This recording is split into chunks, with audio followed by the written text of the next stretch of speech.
So, starting with the AFC Championship game, looking at the matchup for Jacksonville, New England, and the spread 7.5.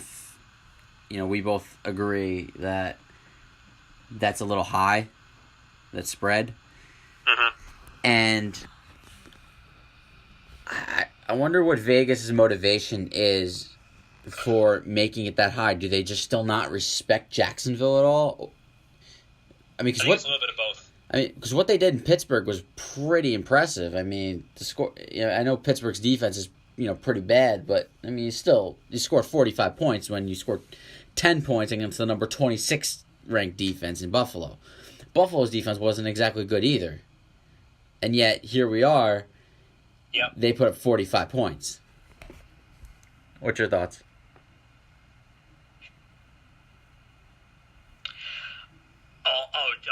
For Jacksonville, New England again? Yeah. So like I was saying, I think Patriots are going to put 8 in the box, maybe even 9 against Fournette. And then what they're going to try and do, what they always attempt to do, and stop the opponent's best offensive weapon, that being Leonard Fournette, of course. And they're going to try to make Blake Bortles beat him with his arm. They might give him some stuff with his legs because, in some games he's looked better running than passing. You know that. He has, yeah. And I think they will. I think the Patriots will try to take away the RPOs for Bortles and not allow him to use his legs. But we also, and I know New England. We believe do you believe New England has a better defense than Pittsburgh? I would say yes. Yes, but not by much. Yeah, and Pittsburgh's tried to. I know their defense wasn't the same after the Shazier injury, but Pittsburgh also tried to put 8 in the box, and how did that turn out before Fournette's ankle injury? It wasn't good. It wasn't working. I mean, right. you could put 8 in the box all you want. Leonard Fournette is a type of running back that can get to the outside. They need guys to cut. Okay, so let's start with this. And also, if you put 8 in the box the whole game, at some point Marone is going to develop. He's going to think of something where there's going to be a mismatch with a tight end or a wide receiver. You can't put 8 in the box the whole game. No, and you do have receivers to cover. I know Allen Robinson has missed the whole year, but the Jaguars actually still have some decent receivers. D.D. Westbrook's played well. Keelan Cole has come on. Allen Hurns as well, of course. He's healthy now. Mercedes Lewis is the veteran tight end. I think he's the only Jaguar to have playoff experience with the Jaguars. I think he's the only guy older. Yeah, that's I think he was on the 2007 team, and they lost in Foxborough in the divisional round to the undefeated Patriots at that point. After beating Pittsburgh. And fun fact here that the Jaguars are the only team, and they've now done it twice, to go into Pittsburgh and beat the Steelers twice in one season. Wow, really? First team ever. Wow. Yep. They made that mark in 2007 when they beat the Steelers in the wild card round. They also beat them in the regular season in Pittsburgh that year, just like this year.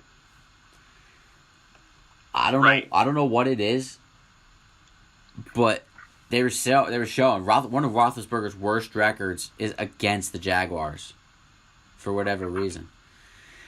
But so let's kind of put it into perspective now of like sides of the ball. So let's start with Jackson. You talk about stacking 8 in the box with Fournette. So we'll talk about Jacksonville's offense versus New England's defense, and with what New England has to do defensively is. And this is one of the hardest things with the 3-4, unless they're going to use their outside linebackers, because New England likes to run a base 3-4 with Patricia and Belichick, and they gotta have guys who force the edge and cut off that edge and not let Fournette bounce outside, because I think that's where he'll be at his most dangerous in this game, because if you can stack 8 in the box all you want, but if Fournette bounces outside, that's going for 75 on a TD. Because there will be one safety deep, one corner to one side and to each side. If he beats that one corner to that side, Fournette is likely gone. So you have to be careful you do even have to be careful about stacking the box against a great running back. We talk about that all the time. We've mentioned that, in game plans against Dallas with Ezekiel Elliott. Yeah, let's stack the box against Elliott. Maybe you don't want to stack the box against Elliott. Maybe you want to kind of show that you want to stack the box, but kind of cover all bases. Like, have the linebackers out a little bit wider, or maybe have a nickel corner be a little bit wider to cut the edge and not allow Fournette to the outside. Because I think that's the biggest factor for Jacksonville's offense. It'll be the stretch run plays. It won't be the little dive and trap plays up the middle. It'll be the toss backs. It'll be the stretch plays. Those will be the key running plays, I feel, against New England. Yeah, I can agree with that. That makes sense. Yep. And you have to be careful with what you wish for about forcing Blake Bortles to try to beat you, because we have seen it, and even in these 2 playoff games, his numbers don't jump out at you. But when Bortles has to make a play, Bortles makes that play. Especially against Pittsburgh. And Buffalo. I mean, he had to make that touchdown throw. Right, that's true. He did. I mean, he only threw for 87 yards, but guess what? He accounted for the only touchdown via pass, and he had to make that throw to the tight end. Bortles is or picking up that first down. Bortles can make the play, and I kind of like what Malik Jackson said about Jarrell Casey, telling him to shut up for Blake, because Blake's not going to choke in the big spot. I saw that clip. That was funny. Yeah, it was. But Malik Jackson's right. Blake Bortles is not choking in the big moment. Blake Bortles in the big moment makes the big throws. I mean, there got to a point in that game on Sunday against Pittsburgh where they were going stale on offense after that 28-7 lead. And it got back to 28-21. They needed some big third down conversions. And guess what? Bortles made the throw, or made the first down run to keep the drive alive. And week in and week out, it's growing. The confidence is growing on Bortles. Not saying he's. I agree with that. I still think he's a bottom tier quarterback. I still think he's an easily replaceable quarterback. That being said, he's very capable of making the big play. And I think New England needs to be careful. I think they're obviously well trained. They're not going to take them lightly. But I think go ahead. I think in every other way, Brady is obviously miles better than Bortles, but in terms of throwing the deep ball, I think Bortles is better at throwing the deep ball right now in his career at this point. Well, New England also doesn't have that. New England doesn't have that big play threat. I mean, yeah, Cooks is the big play threat, but he doesn't throw. But like you said, he doesn't throw the deep ball like he used to. This is not 2007 Brady to Moss, Right, but that's my point. Like, at some point, I feel like one of the receivers is going to get behind a Patriots corner, and Bortles will have a window to make a deep 60-yard throw at some point in the game. I think he's going to make it happen. I think you're right. And I don't think Brady will even attempt that kind of throw. That's what I'm saying. Not with this thumb issue. Not because he had. So I read he got stitches on his thumb. 4 stitches. That's not insignificant. Right. Obviously he's going to wear the glove. Now that also becomes a concern as well, where quarterbacks don't generally like wearing gloves on their throwing hand.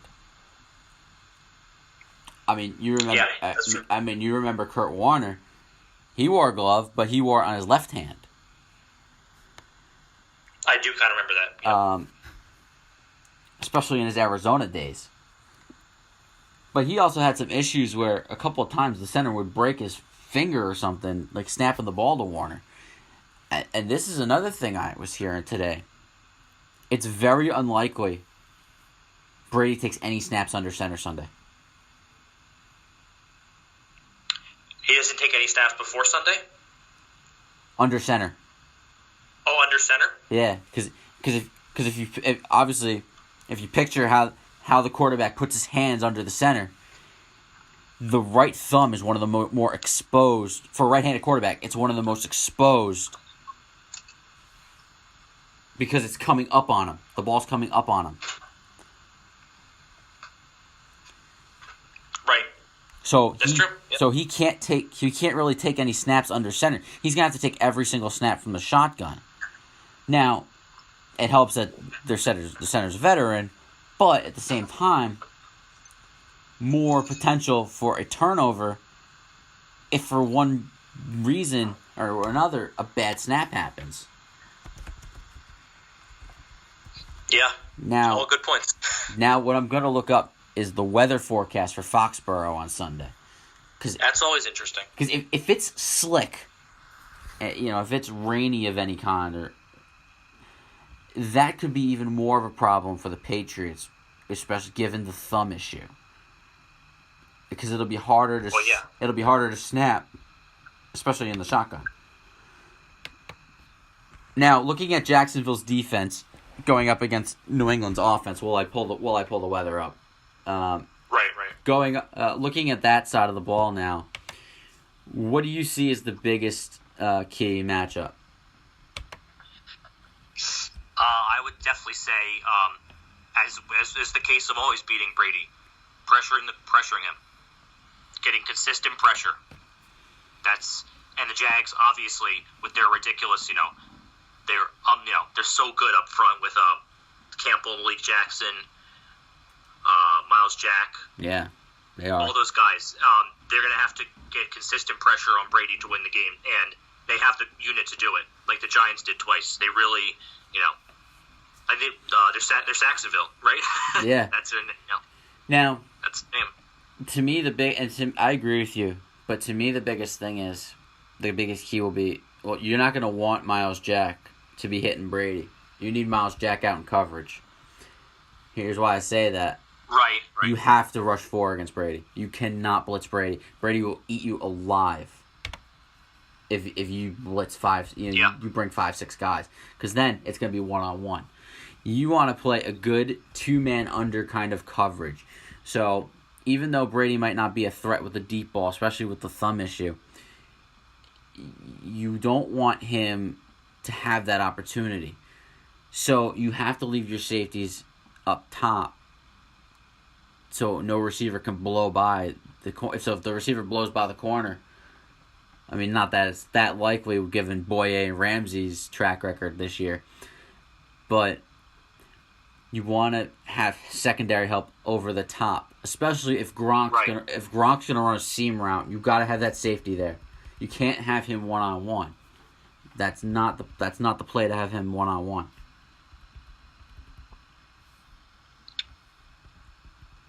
Yeah, and trying to think what other definitely Gronkowski versus whoever the Jags put on him will be the key matchup for me. Yeah, I think it'll be a combination, because I think you're going to see Ramsey all over the place. I think he'll be on Cooks at times. I think Boye will be on Cooks at times. But I also think Ramsey could go out and grab Amendola as well and try to take Amendola away. Because I think Amendola is the biggest X factor in this game, as you've pointed out. Amendola might have the biggest game, or Chris Hogan. Because they're gonna run their slant routes or wide receiver screens, the little bubble screens, and that's how New England might try to take advantage of yardage. And if you put Jalen Ramsey on Amendola, that's gonna take away one major target. Yeah, that would be, and they're gonna they just love dumping off to the running backs. Yes. Jags are going to have to be prepared for that. And I think dump offs to Lewis and White. Yes, and I think that's where Miles Jack's importance comes in as the linebacker.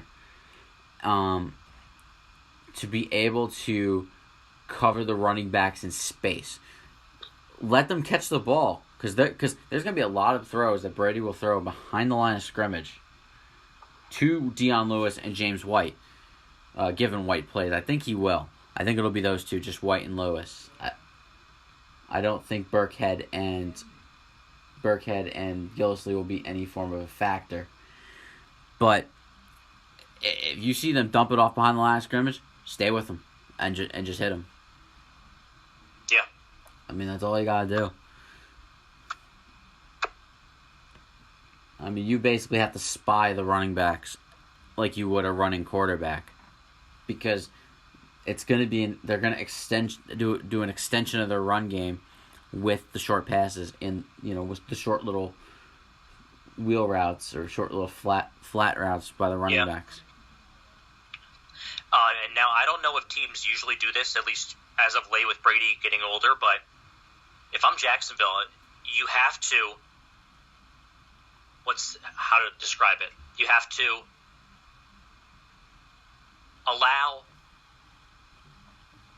let Brady try and throw deep. Take away everything within 10 yards. Let him try and throw deep on you with his injury and probably the cold weather.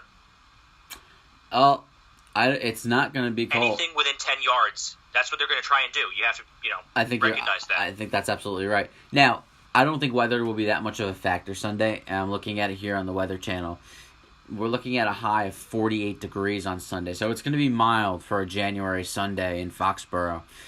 It's only a 10% chance of rain, so it's probably not going to rain. I don't have the hourly, but it looks like it's going to be partly cloudy. Weather won't be much of a factor. There's not going to be much wind, only 5-mile-per-hour winds. I don't think the weather will really be an issue in this game. But, that being said, the injury now, absolutely, you've got to take away everything short. Make Brady throw the deep ball. I think if Brady throws, and I'm going to make a bold prediction here. If Brady throws 5 passes more than 20 yards in this game, he will throw at least 2 interceptions. Yeah, I mean, I could see that for sure. Because I could see an underthrow and a Jalen Ramsey or one of the safeties, Barry Church, come make the interception. Right. Oh yeah. I could see underthrows. Yeah. And I know they're trying to brush this off up in Boston. Is this Brady thing being not really a big deal? I think it's a big deal. I think it's a bigger deal than people are leading on. Oh yeah, this is not the usual smokescreen that the Patriots do. This is real.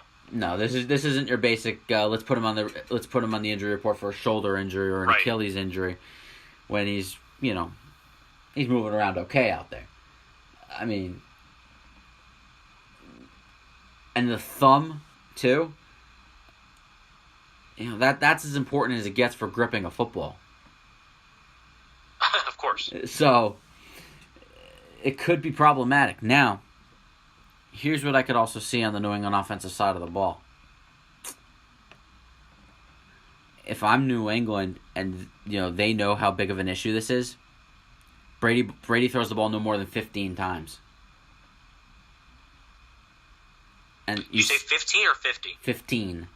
And you see a heavy dose of White and Lewis getting carries. 15 times the whole game? If this is a problem, I don't think they can let him. New England will not win if he throws it less than 15 times. I think you're going to see a big heavy commit to the run game, in this game. I agree, but I mean, he's going to get his 25 attempts. You don't think so? Maybe 20. I could see very. It depends on time of possession too, right? That's also true, but I think it also depends on how he's they're not going to lead. They're not going to let. Obviously, we know how the Patriots are with injuries. Belichick ain't going to tell you. Ain't going to tell you a thing. But they know internally how bad this is, how bad this thumb injury is.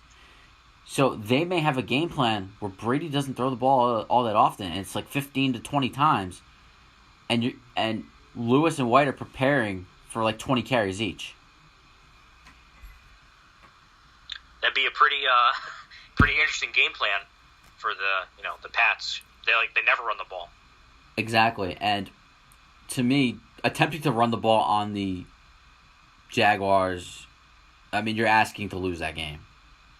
Because, I mean, we saw them against Bell. When it was in the running game, Le'Veon Bell was pretty much bottled up. Yeah. He got his yards in the passing game because, when he gets out in space, he's obviously going to get his yards. But, straight downhill, you're not running on the Jacksonville defense. No. There's not much you're doing. I know they gave up 42 points last week. But that was all Ben, having to throw, he threw like 60 times last week. I mean, it was 35, which is still not great. But before that last, yeah, the competitive portion of the game was 45-35. That was just window dressing at the end. Oh, yeah. But he had to throw his team back in the game from the early part of the second quarter. It was like, what, 21-0, like, what, a couple minutes into the second quarter? It was 21-0 in the first quarter, I think.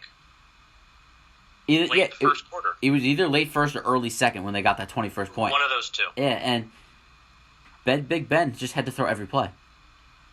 So you can kind of see why they threw for so many yards and scored so many points. But I don't know. I mean, it's just such a mystery as to what. I mean, also, they're pretty similar, but I actually think Pittsburgh's offense, when everyone's healthy, is better than New England's. That's how good Pittsburgh is. Oh, it sure is. And guess what? Big Ben throws a much better, deeper ball than Tom Brady at this stage in his career. And guess what? Big Ben ain't no young quarterback either. Big Ben is, 34, 35 years old. Big Ben might even be 36.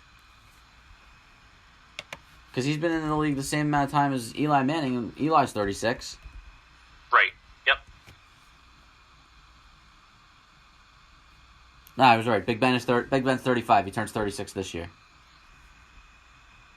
But he doesn't look like an older quarterback when throwing the football. As crazy as it sounds, because he's taking such a beating over his career. But so what's your final score? Now that we've covered all the bases. Final score 16-13 Jacksonville. Ooh, so you have the upset happening. I do. Is this more of... If this was the Steelers, honestly, I'd pick the Patriots. That's how little I have faith in the Steelers. Oh, I would too. But it's the Jaguars. And Le'Veon Bell will probably be late for the bus. You hear that today? Yeah, he was late for the game, right? Yeah, and he practice? He came 5 minutes before the end of practice on, I think, Friday. And he came, I guess, Tomlin required everybody to be there for 11 a.m. for the 1 o'clock game. And he showed up at like 12:30. Hey, he can't complain if he gets franchised again. He doesn't deserve the big money yet. But then he'll retire. He's not that mature. Then he'll retire. And he's threatening to retire if they franchise him. He's not going to retire. That's the dumbest. He knows no one takes him seriously. Yeah. He's in the prime of his career. And as a running back, you can't waste that. Right. I understand his frustration, obviously, with getting franchised again. You want to make your money, but, doing that stunt is not a good way to start. Yeah. So, as much as it pains me to say it, I got New England winning 20-17. What score? 20-17. I agree with you on the low score. Okay. I don't think there's going to be a lot. I don't think there'll be a lot of offense in this game. I don't even know. The path going back to the Super Bowl, huh? Unfortunately. I will have nightmares on it. Probably pains you as a Jets fan more than me, to be honest. Oh, this is brutal. This is brutal. Watching the Patriots every year. This is the 7th straight year they're in the championship game. Yeah. And only Peyton Manning and Joe Flacco could beat him. And Eli.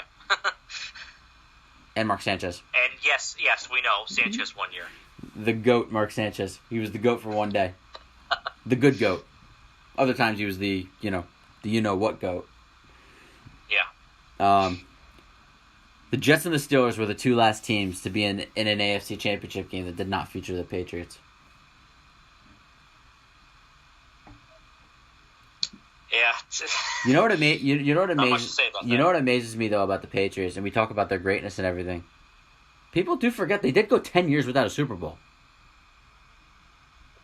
They went a whole decade without it. If not for the worst play call in history and the most ridiculous collapse in history, they might still not have one.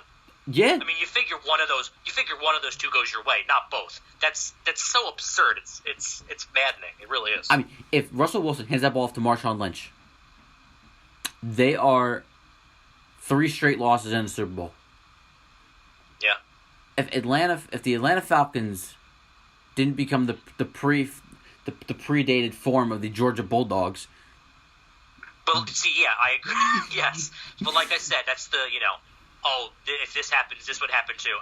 I feel like they wouldn't lose both of those. Like if the Seattle one happened and they lost, I think somehow in some way the outcome will be different. Yeah, but how often does somebody blow a 28-3 lead? Never. Exactly. You figure that one would go our way in terms of watching the Patriots lose, but oh well, what are you gonna do? Yeah, I have them getting to their 3rd Super Bowl in 4 years. It's just brutal. All right, NFC time. NFC time, and by the way, I don't think if you gave me an over/under of 100 for points combined in both games, like I'm taking the way under. For both combined? Yes. Well, think about it. You know what? Now that I think about it, well, think about right. it. If I'm picking 20-17 and you just pick 16-13, Jacksonville. Right. That's 29 points. So you mean that would mean Philadelphia, Minnesota. I have 70 for the next game. That's not happening. You have 70 points for Minnesota Philly. You have 70 combined points for Minnesota Philly. Yeah. There's no chance either team gets to 35. No chance. I have 20 combined for these two teams. It's gonna be another low-scoring game. A lot of defense. I think so. If you don't like defense this weekend, it's not for you. Don't watch. It's not for you because even New England's defense is pretty solid.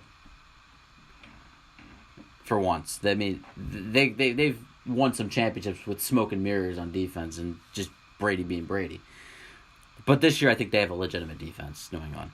Okay, Minnesota, Philly. Minnesota's actually a 3-point favorite on the road. As well, and they should be. I mean, Philly didn't really look. Defensively they looked really good against Atlanta, but Nick Foles is still Nick Foles. They looked bad on offense. Yeah, they scored 15 points against the Atlanta defense. What would you say? They're middle. What would you call them? I'd call them middle of the pack. Good, but not great. Pretty much, but not terrible. Average. Yeah. I mean, their best player is clearly Vic Beasley, but they're not loaded with talent like the Vikings are on defense. Oh no. I mean, to me, this game will come down to who runs the ball better. Because you see, and here's where I'm split on this game. I think Case Keenum's more likely to make the killer mistake than Nick Foles. Because I think Philadelphia will not put Foles in that position. Because Peterson's not going to put Foles in any positions like that. But I don't trust Jay Ajayi and LeGarrette Blount. They're a below-average rushing team. They're not great running the football. They were terrible. Yeah, I mean, they were terrible running. Ajayi can break one, but that's about it. Are we sure he can break one? Because he still gets caught when he goes 70 yards. He's pretty slow. He might be the slowest running back in the league. By the way, I think his speed in Madden's like 80 or 85. It's not high for a running back. It's not. Wow. You know what's funny? I'll bring up a Madden point. I was playing Texans-Eagles about 2 weeks ago when I started the 2018 season. Jay Ajayi breaks a big run. I caught up to him at the 5-yard line. I just hit the corner. It's realistic. No kidding. So, and I like Murray and McKinnon better as running backs. And I think Minnesota's had good running backs. Had good running back play. Even without the great Dalvin Cook, who had like 4 tremendous weeks before tearing his ACL. Yeah, I agree. I think Minnesota... I also think Minnesota's offensive line is better at run blocking. But I think because with Wentz especially, you could see how great Philly's O-line was at pass blocking. That's, especially with Jason Peters. Yeah, they were, but probably the best in the league. Oh, yeah. But Philly's offense doesn't... But with Wentz, Philly's offensive line doesn't have to be great at pass protecting because all he's got to do is get a little split window to roll out and make a throw. That's not happening with Foles. True.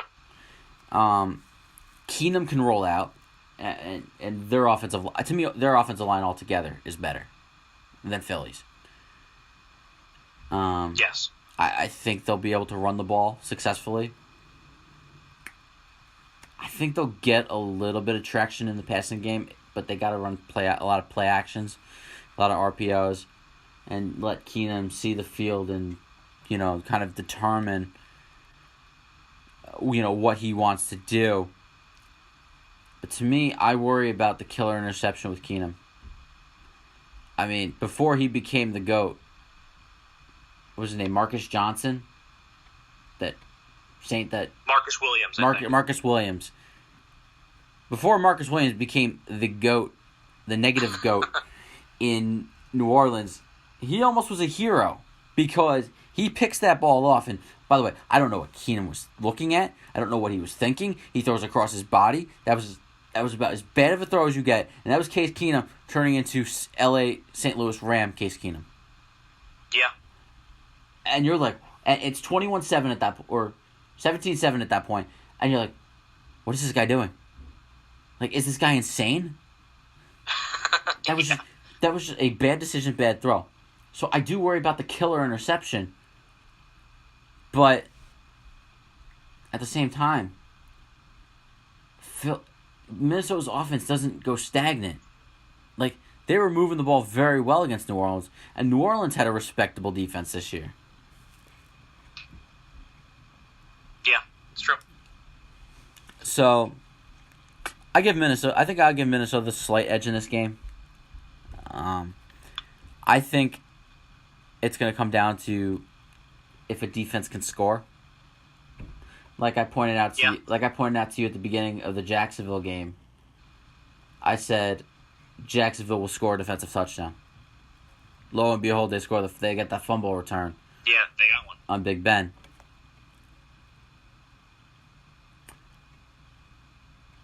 I'm gonna put it out there right now. Trey Waynes gets a pick 6. All right. Because I think they will attempt to avoid Xavier Rhodes as much as possible, which means there ain't gonna be a lot of Alshon Jeffrey. Oh yeah. And that means Nelson Aguilar is gonna have to step up in a big spot, and Nelson Aguilar, he's had a solid season, but I think the key matchup is going to be who they put on Ertz, because that's who Foles wants to go to. That's his security blanket. It might be. It'll either probably be Lance Kendricks or not Lance Kendricks. Eric Kendricks or Anthony Barr. That's advantage Eagles for sure. Well, not against Barr. Not if it's Barr. I know Barr's really good, but Ertz is, I think, underrated. How good Ertz is.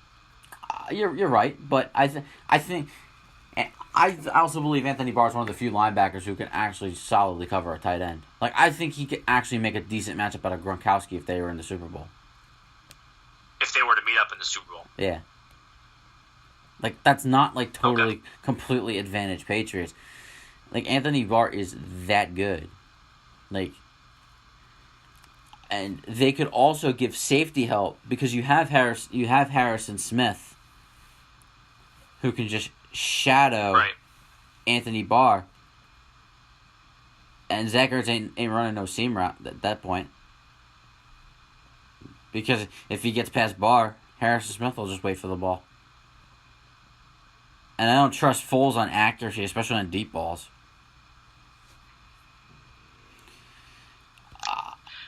So, to me, I think it's actually going to come down to, at some point, I think it's going to be either tied or a 3-point game, like late fourth quarter, and it's going to come down to which quarterback can make a play on a 3rd and long. I think that's what it's going to come down to. At some point, Foles is going to have to make a play on a 3rd and long, or Keenum.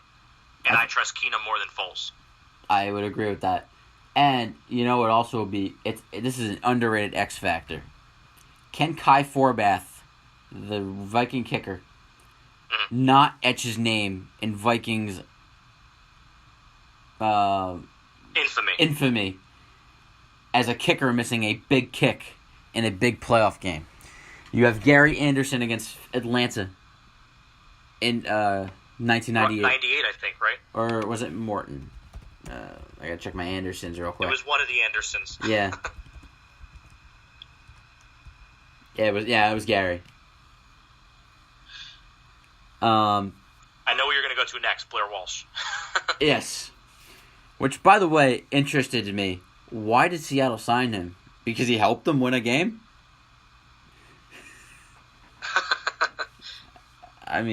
But Blair Walsh missed like a 25-yard field goal. Like, how does that happen? I guess it's pressure. Not as easy as you think it is. I mean, we all sit there as couch kickers and think, oh, it's 25-yard field goal. It's no problem. That ain't easy being out on the field. In fairness to him, it was a terrible miss, but it was, I think, on the very left hash. It wasn't like it was right down the center. This isn't college. I know, it's still no excuse. The hash marks, the hash marks are goalpost to goalpost. Like if you think of the field goal post, the hash marks are exactly goalpost to goalpost. So you're right on that left goalpost. All you gotta do is a slight right on your kick trajectory. Yeah. And it's in. And there wasn't unbearable wind that day. Because that playoff game was outdoors at Minnesota, at University of Minnesota. Right. That might have been the Bud Grant game where their old coach Bud Grant came out in short sleeves and it was like negative 30. I did not know that. But I think it'll come down to a kicker, and you have a rookie in Jake Elliott against Forbath, who's he's been a veteran, actually has been in the playoffs before, was on the 2012 Redskin team. I think it'll come down to a kicker.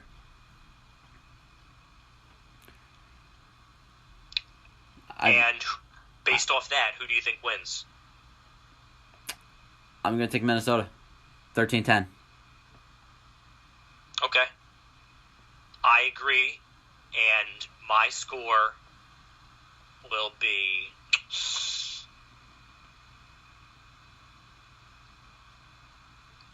I'll say... I think maybe a little more offense. I say 20 to 16. 20 to 16.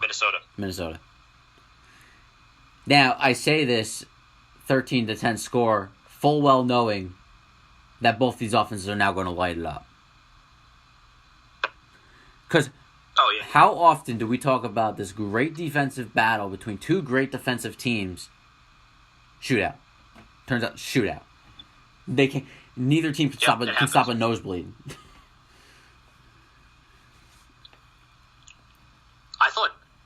Just look at last week. Jacksonville, Pittsburgh, there was no one on the planet who thought that'd be in the 40s. You sure about that? Calais Campbell did. Yes, I know. As one of his scores, he predicted. Yeah. He's like I don't care if it's 2-0 or 45-42. 45, Like 40. I'm like I was like I want some of what you want, what you have. Like how the heck did you know that beforehand? But I mean, but based on the matchup, you thought Jacksonville's D would kind of shut down Pittsburgh a little bit, and you didn't think Bortles and Jacksonville's offense would do much, and it was the opposite. And not because of Pittsburgh's defense, because they were Jacksonville, and Jacksonville's just not a great offensive team. Right. So that's our championship picks. I know you want to talk about the Giants coaching search, and we'll stay in football here a little bit because we do have to get to the frozen stove. Pat Shurmur. And we have to get to the frozen stove too. Which is, oh my god! Which is warmed up a little bit. Can we start signing JD Martinez and Hosmer? It's boring. Apparently, Boston upped their offer to $125 million over 5 years for JD, but I don't think Boris wants that little. I mean that's not enough. Apparently, according to Scott Boras. Yeah, I mean but how much? What other teams are involved? I mean, at some point. The offer is what it is. It's Boston against nobody. I don't think Arizona's got the money. I don't think Arizona has the money. That's why they tried trading Zach Greinke early in the offseason. But they knew that wasn't going to that wasn't going to work out because he's owed so much money. Who's going to take on $180 million or whatever's left of that Greinke contract? I do Greinke for Ellsbury straight up, but I know they wouldn't. By the way, I saw this list on MLB Network tonight. The highest paid outfielders for 2018. Ellsbury's fifth. Ellsbury's fifth? Yeah, $21 million. It's a bad contract. What can you say? So the Yankees have two of the top 5 highest paid outfielders. Because Giancarlo's at $25 million. One who deserves to be and one who doesn't deserve to be making $2 million. Yeah. Giancarlo Stanton's the second highest paid outfielder in baseball. I probably can guess who's number 1. You're in the right city, by the way. Cespedes. Yeah, Yoenis Cespedes will make $27.5 million this year. Yeah, for someone who doesn't give max effort always, that's not a good contract. It's not really a good contract. The Mets were the Mets fan base, Alderson was trying to save face, say, "Hey, we spent money." Yeah, you gave it to a guy who's on the DL, for half the season. Well, I hope this new director of high performance that the Mets hired works out because the Mets just have to bank on health if they're not going to spend money. Anyways, you wanted to get the Pat Shurmur because all signs point to him being the next Giants head coach with Matt Patricia. Yeah, so I don't know much about Shurmur other than he was the Browns coach for 2 years and he won 9 games, which, like Michael Kay said, 9 games in 2 years for the Browns should be looked at as a victory. You got as an honor. I was watching that. That was I think on Wednesday's show. They were talking about that. That sounds right. Wait, was it Wednesday? It was Wednesday because Wednesday was the day I worked 6 a.m. to 2 p.m. And I got home, and after I finished at the gym, I got home around a little after 3. And I pretty much had Kay on the whole day. Kind of just floating around on my laptop, I had Yes on the whole day. And he talked about that. Yeah, 9 wins should be applauded for the Cleveland Browns. No, should not be applauded, but it's he's obviously better than Hugh Jackson, at least. You can't get much worse. Yeah, no one's worse than Hugh Jackson. Although he was right on one front. He said they would not go 1-15. Problem is that just turned into 0-16. Which turned into a nice little parade, but a fan parade, but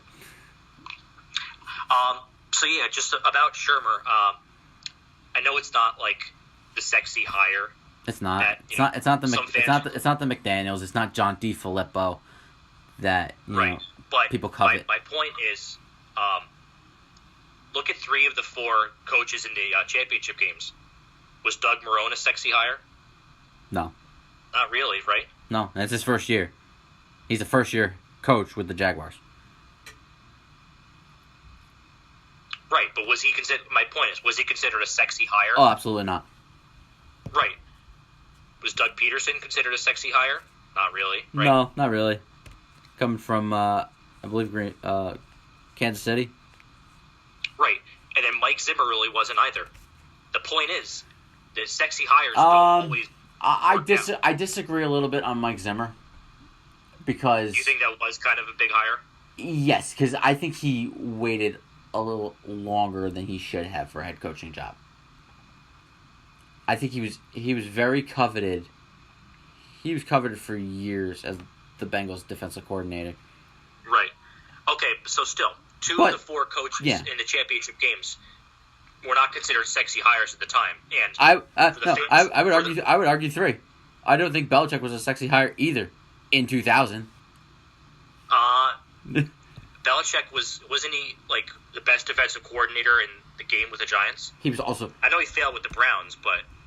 Well, yeah, he was also not that good of a head. He was not that good of a head coach. Right.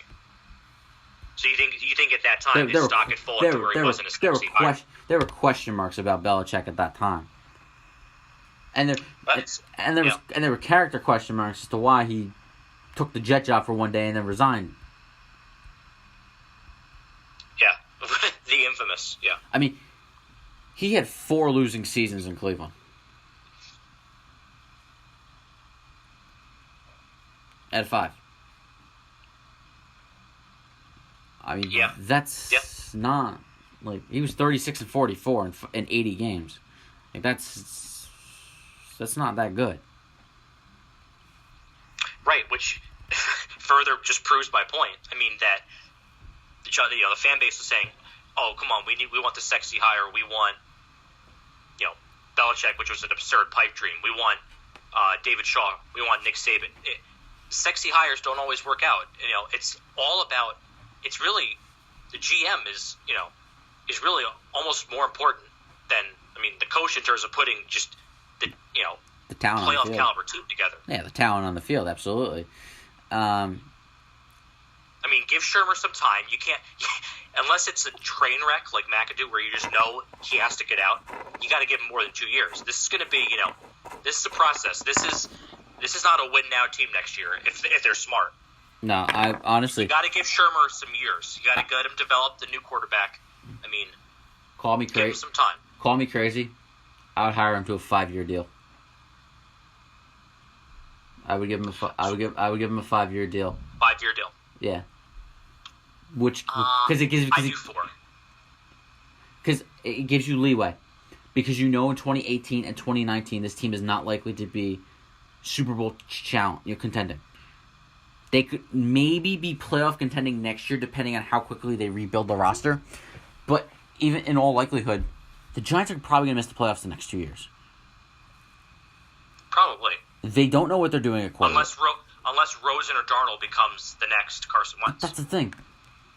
They're not. We all say, yes, they have to take a quarterback. They have to take a quarterback. But if you think about it from the franchise's perspective, I don't know if they're 100% set yet on drafting a quarterback. And they should be. They should be. But I don't know if as a franchise, Gettleman is thinking we have to take a quarterback.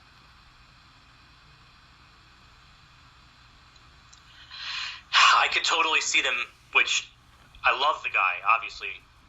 He's one of my favorite players, but I could see them taking Barkley at 2, and that's not what they should do. No. I could see him this Barkley at 2, offensive line, high second round, not maybe 3rd round quarterback, and Gettleman trying to sell the franchise. Oh, we still got one more year with Eli and these defensive guys like Vernon and Janoris Jenkins, and that's not the right direction at all. Yeah, I totally agree, and I also think that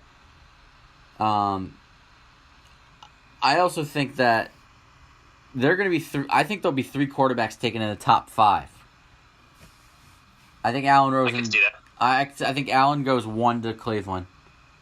From what I'm hearing, You think Josh Allen's going to go? I can't see that at all. He's not ready. they're in love. Cleveland seems like they're in love with Allen. But they're gonna.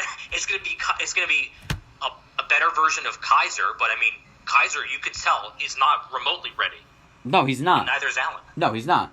But they're in love. They're in love with Allen. They're gonna take Allen number 1, or they're gonna trade it off for 4 picks that they'll never use wisely.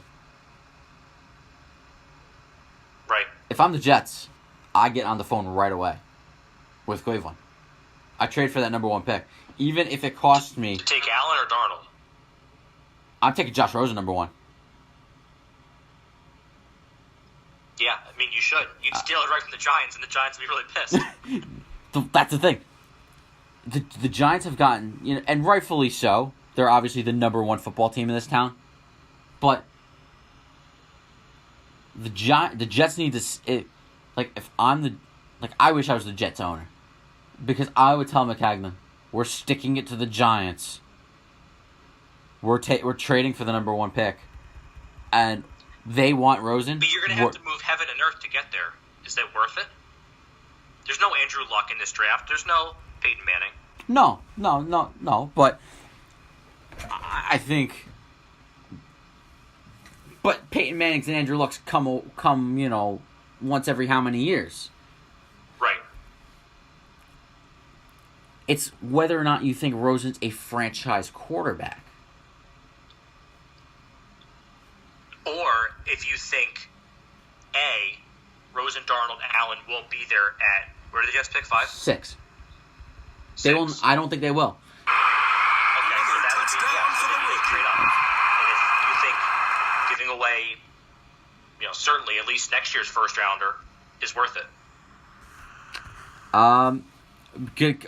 Considering the cap room the Jets have, I think it might be.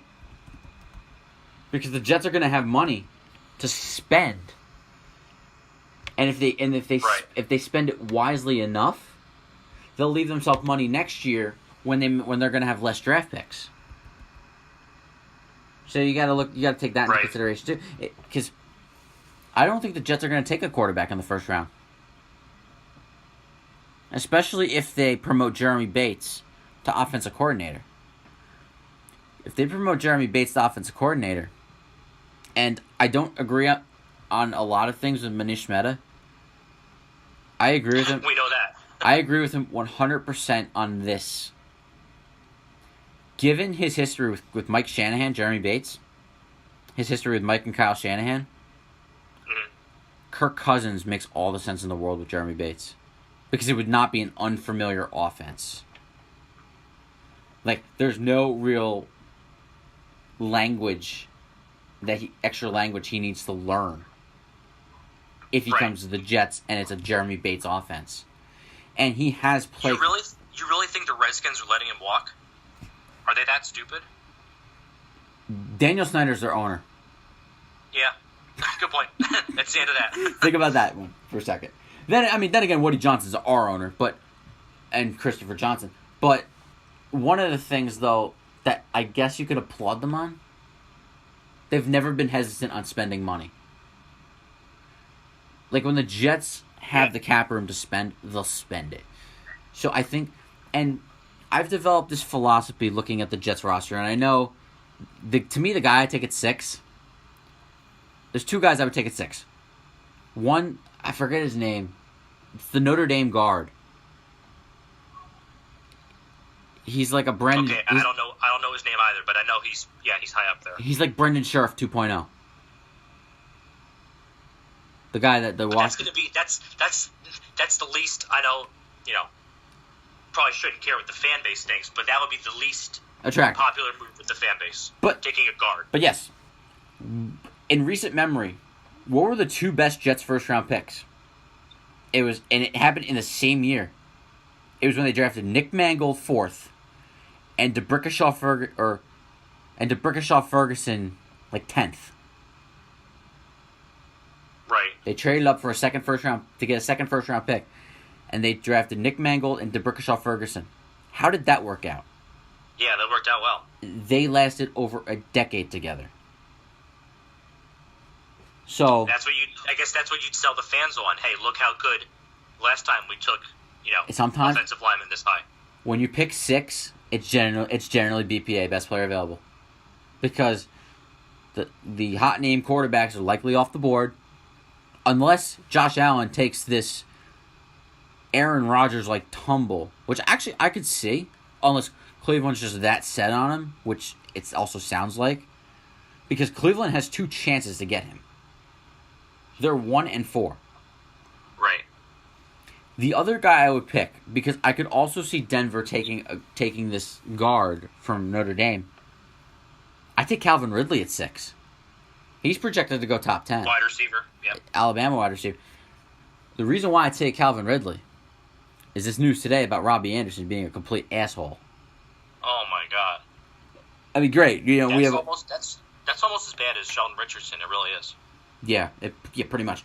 I mean, finally, we have this talented young receiver that the Jets are developing. The Jets are developing something good. Gets arrested. You can't make this up with the Jets. It's a Jetsy move. It's as Jets as Jets get. But so that would be my other option at receiver, because here's how I look at it. Kirk Cousins is only 30 years old.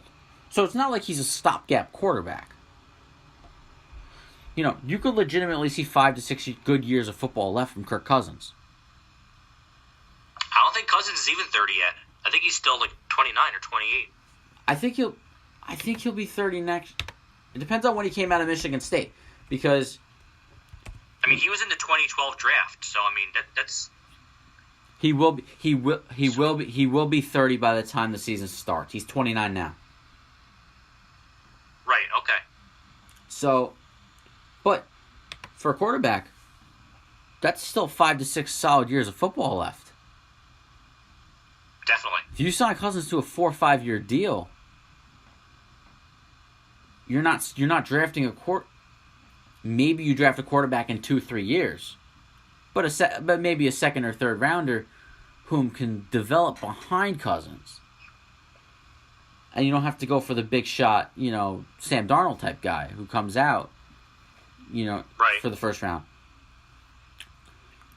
I would prefer to develop other positions, especially given the fact that Todd Bowles is the Jets head coach. I don't particularly trust him developing a quarterback. But another part of it is quarterback's the hardest position to develop in my mind. Oh, for sure. Because it's the most microscopic, the microscope is so deep on that quarterback position. I'd rather get that veteran. I know who he is.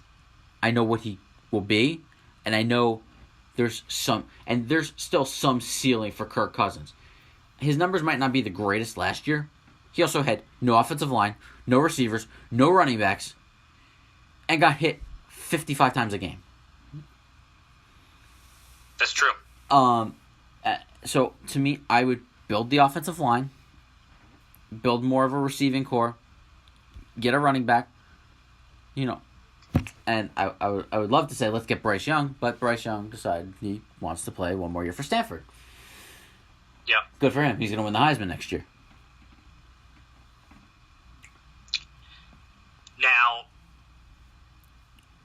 let's say Cousins, for argument's sake, signs back with Washington. And something I could see happening is Darnold falling a little bit based on, just how he kind of looked at times this year, like too many turnovers. If he's there at 6, you think just take him? 100%. But I say this with caution. What happened the last time the Jets took a USC quarterback at number 6? Would that be Mark Sanchez? That would be Mark Sanchez, and that wasn't their 6th overall pick, because that was 2009, and the Jets were 9-7 that year, so they traded up to get him. USC too. Yeah, it's eerie. It's a little eerie. It's a little bad. I think he was a 6th overall pick. 5th overall pick. I'm sorry, 5th. But still, top 5, top 10. You got to be careful. See, I'm not sold on Darnold. Like, no, and you shouldn't be. I saw too many flaws. I mean, I find flaws for every one of them. Like, Allen, completion percentage is a problem. I mean, he completed like 56% of his passes. That's not high. Accuracy is an issue. For college, that's bad. Yeah. Rosen, he's injury prone. Yeah. To me, that's legit. Honestly, if I'm Josh Rosen, I hope to God the Giants don't draft me. Because he's going to get killed unless Dave Gettleman can build an offensive line. He absolutely would. Okay. And I hope... And obviously Indianapolis won't take a quarterback unless they trade Andrew Luck, which we've discussed. It's not... Yeah. It's not the... It's unlikely. Until it happens, it's not worth talking about. Yeah, it's unlikely, but not... It's not crazy to say. Cleveland's not going to take a second quarterback. They're going to take a quarterback one or the other at 1 or 4. If they don't, they should be kicked out of the NFL. We'll bring Alabama to the NFL. Can we do this like relegation, like the English Premier League? Like they relegate teams. Like if you have a bad year, you get kicked to the second division. I think if Cleveland goes 0-16 next year, I think they should be kicked out. I really do. But that would make Hugh Jackson 1-47. Oh my god! Like nobody goes 1-47. But no one goes 1-31. No, Start there. No, because even the Lions won like 3-4 games the next year after going 0-16. Right.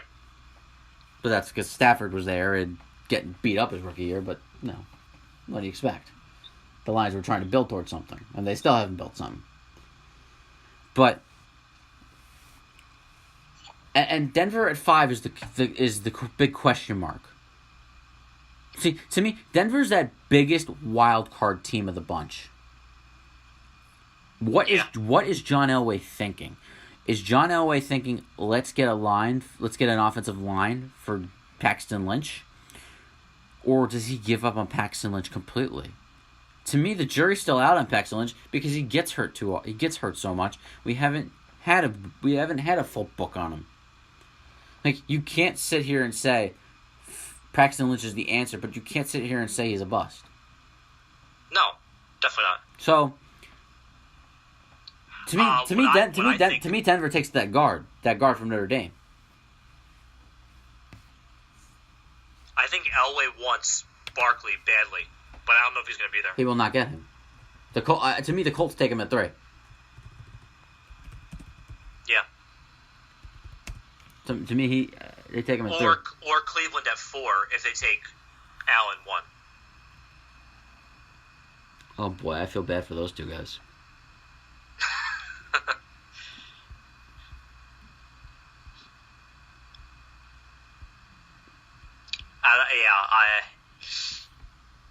If I'm Elway, you cannot take a quarterback at 5 if you're just drafting Paxton Lynch. That would be stupid. Yeah, it wouldn't make sense. So, yeah, it does leave the potential that Darnold could be available for the Jets at 6. I mean, if we're saying Cleveland takes Allen and the Giants take Rosen, Indianapolis. Now, you look at the teams below. Chicago's not going to draft a quarterback. Tampa's not going to draft a quarterback because now you're looking at it at teams that are probably in the mid-teens in the draft that might want to take that 4th pick from Cleveland. Yeah. Take that 4th pick from Cleveland to maybe block the Jets from that quarterback. To me, I think Buffalo could trade up to 4. But now, that's going to be tough because they made the playoffs. It would take a lot. Yeah, you're coming from 21. So that would... Oh, 21? No, no way. They'd have to. You know what they'd have to do? They'd have to give up They also have the 22nd pick from Kansas City. They'd have to give that up too. Plus more.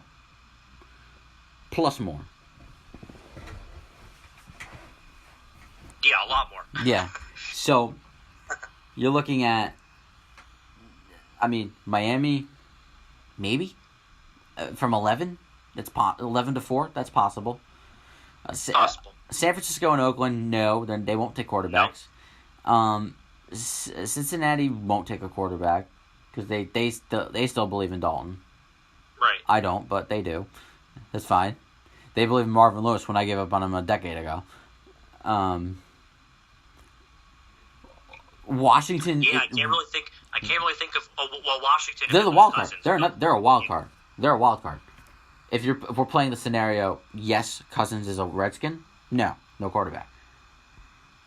Green Bay, no, they will not take a quarterback. Arizona is another wild card. Yes. Arizona will definitely take one. I could see. Where's Arizona at? 15. Baker Mayfield. I could see that absolutely. I think that's right where he should go, mid first round. I mean, heck, I'd take him at 6. I really would.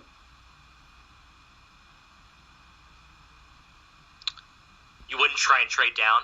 You think some other team would take him before, like, 10 or something? Probably not, unless they traded up. Probably not. That's like we were saying. Because you got Jameis in Tampa Bay. I know he's disappointed, but he's still a young quarterback. The Chicago invested in Trubisky. San Francisco's got Garoppolo. Oakland's got Carr, especially under Gruden's watch. Miami, I don't know what the hell Miami's doing. Miami's just a confusing franchise. Cincinnati still believes in Dalton. Washington, under this circumstance, they have Cousins. Green Bay obviously has Rodgers. Arizona is the interesting case. Carson Palmer retired, but who becomes the next head coach of Arizona? If it's John DeFilippo, the Eagles' offensive coordinator, there's a potential that Carson unretires for the second time. And this might be a good, one more year window for Carson. You think he'd unretire? For the right coach. I absolutely think so. Yeah. And you got Baltimore. They still believe in Flacco, though the rest of the nation doesn't. And it's past expiration date on Joe. Not for them. Not the way not the way John Harbaugh thinks. But to me, that's why they're going to be a 4-12 team for like the next 6 to 7 years once he leaves. Because they're going to hang on to him too long. The franchise will be a mess. Harbaugh will eventually get fired, and the Ravens will be one of the worst teams in the league again. Yep. Hanging on to a quarterback too long will set your franchise back years. The Chargers will not take a quarterback. I know Rivers is getting older, but he's still one of the better quarterbacks. Right. Seattle, Dallas, Detroit. We know what the deal is, and forget about it. Buffalo's the next team that needs a quarterback. And now we're getting to the playoff teams. Carolina, no. Tennessee, no. Atlanta, no. The playoff teams. Jacksonville. Minnesota. Yeah, all 3 guys free agents. Yep. Yeah, they're all free agents. there's that slight possibility. And all three are capable quarterbacks. Yeah, but there's a possibility that they're left with none. That'd be unbelievable. Although to me, if Minnesota wins the Super Bowl, they'll keep Keenum.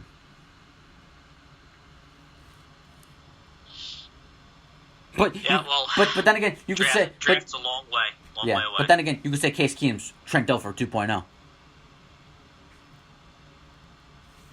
Yeah, maybe. Jacksonville's that other interesting team. Look, Blake Bortles owed $19 million next year. Raise your hand if you think Blake Bortles is worth $19 million. How is he getting paid 19? When did he sign that contract? It's his 5th-year option. It's like a 5th-year option. Oh. Remember, he's the number 3 overall pick in the draft in 2014.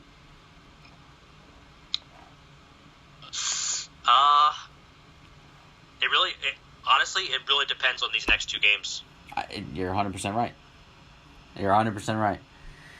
If he balls out somehow against New England, and they improbably win the Super Bowl against Minnesota in their home stadium, you got to bring him back. Obviously. All right, let's do a little baseball hot stove or cold stove, as you will, before we wrap it up here.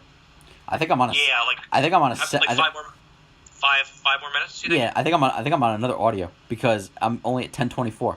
I think we covered a whole hour. Yeah, for me, I have hour and 20.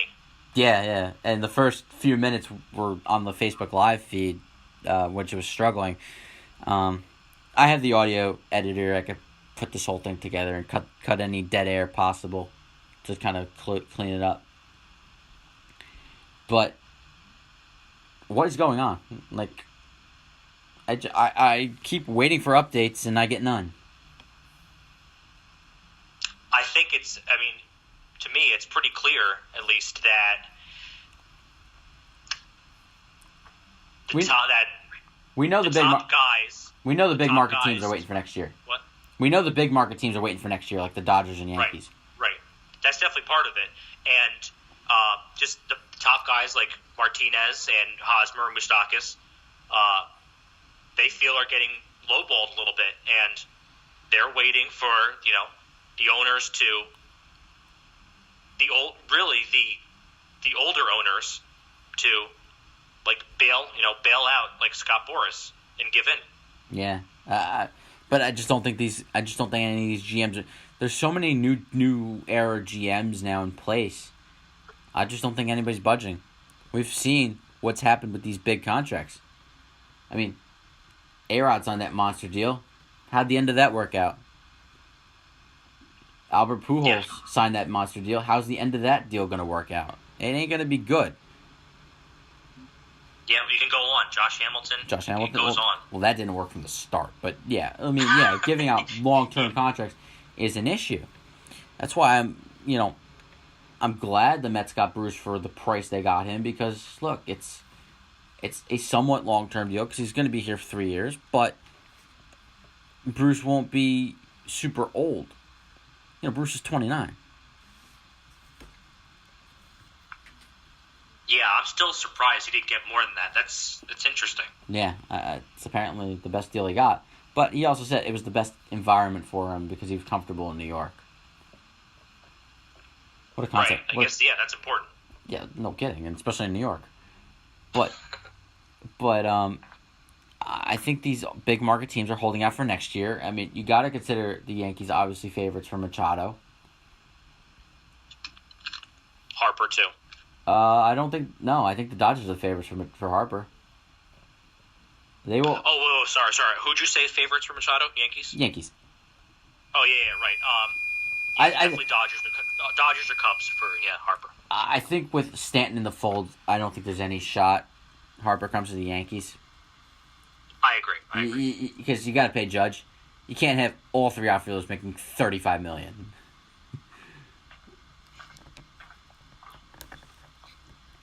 I would love obviously Machado, but just based off last year, I need to see a lot more before I get $400 million.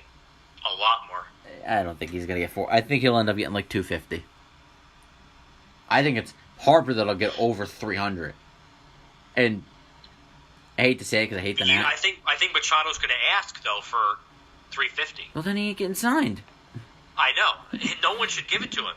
No, you don't budge. You don't budge on that. On Harper, maybe you budge on Harper, but not on Machado. Not when he was hitting .216 at the All-Star break last year.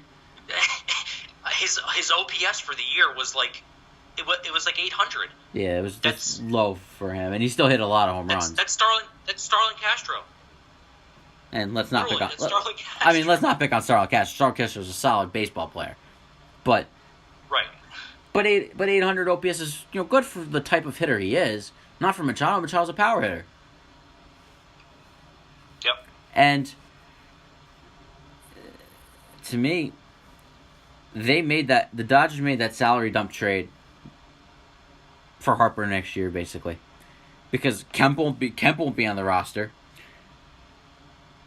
Peterson's young enough where they probably could move on from him. And yeah, unless he shows out a little more. Yeah, and you could probably move Puig to left field next year, not in 2019, and have Harper in right field. Yeah, all signs point to Harper and Dodgers. And let's just hope Harper remembers that fence hurts. Remember the play he smashed his face into the Dodger Stadium? It wasn't the fence part. It wasn't the padding part. He hit it right in the fence by the bullpen in right field. Really? Yeah. This is like 3-4 years ago. He was running like 100 miles an hour, and next thing you know, boom, he just slams his face into the wall trying to make a catch.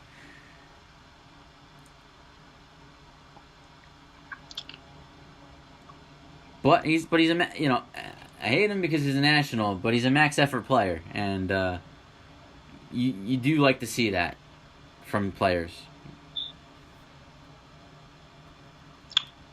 You love his hustle, his grind, his toughness. I'll just say that I think the Nationals should not be overlooked in keeping him. I think they're going to do whatever it takes to keep him. They don't have the money. This is a franchise that's been losing money for the past 5-6 years. Like, say what you want about the Lord. They're a big market team, though. But are they really? Because they don't have... There are players passing over Washington because they don't have the money. Like, after they gave out that Scherzer contract, they've not been able to land a big-time free agent. Yeah. Like, guys are passing over Washington because they're concerned about the financial stability of the franchise and the owners. So, I don't think Washington... Honestly, the only way they keep him is if Bryce Harper goes down in April with a season-ending injury. The only way they keep him. Right, and then they sign him at a reduced price. Yes. Or maybe he takes the qualifying offer of like $18 million next year to prove himself once again. I mean, that's the only way I could see him coming back. There's just not been any... What have they done this offseason? Nothing. Exactly. I mean, they got Adam Eaton last year, but that wasn't a big contract. And they gave up half their farm. Yes, I remember that. They tried to get closers. That didn't work out. They wanted to get Jansen. How'd that work out? They wanted to get They wanted to get Chapman. How'd that work out? Who was the other? There was 3 big closers last year on the market. Who was the third one? Melanson? Not that Melanson's any good. He imploded in San Francisco. It was Melanson. They wanted to keep Melanson. They didn't have the money for him. Yeah. There's something bad financially. There's something bad in the waters with their financial situation. Like, I guess. I almost don't want to say it. It's almost as bad as the Mets. Like, they have their big... Like, once they had their big contract with Scherzer, like, they seem strapped for cash.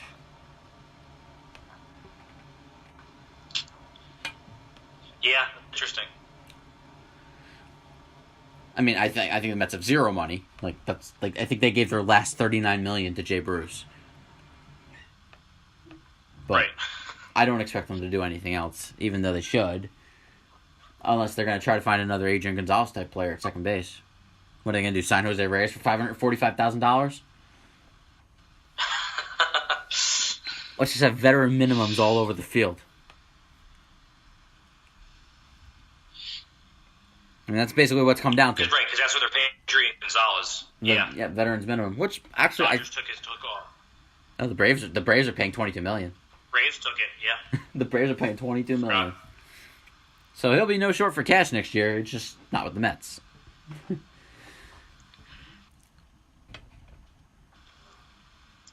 Yeah, it's been just not much action. So No, I can't even predict where these guys are going to go because there's just nothing out there. Like I can't even predict where Moustakas is going to go, other than not the Mets. right. And Frazier might come cheap for the Mets, but he's an all or nothing hitter. So I kind of, I'd be cool with it because he's a good clubhouse guy. He's a good leader, but he's not that good. Yeah. Granted, he would very much improve our infield defense, which has been horrendous the last couple of years. He's a very good defensive third baseman. And let's not lose sight of the fact that Adrian Gonzalez is a Gold Glove winning type first baseman. Even last year, when he was healthy, his defense didn't slip. It was his bat that slipped. Right. Like, there were times you would look at the Dodgers last year, even in the playoffs, and Bellinger would make a misplay at first base, and you'd be like, Gonzalez makes that play 10 times out of 10. Right. So, I think if the Mets are going to bank on health, then maybe Frazier is the right play, because you shore up your infield defense, and just hope that the guys in your lineup get enough offense. That's really what it comes down to. Pretty much. To me, the Mets have out of any team in Major League Baseball, the Mets have the widest range of possibilities. Like, this is a team that could win 68 games because everybody's hurt, or this team could win, or this team could win 90 plus, and either win the division or be like a top wildcard team, because their pitching is that dominant. Like, it's just the Mets are just so out there. It's a wide range for sure. Yeah. So, that's... Yeah, I actually gotta get going. Alright. Take it easy. Alright, yeah, this was fun. Yeah. I'll talk to you, man, okay? Alright, bye.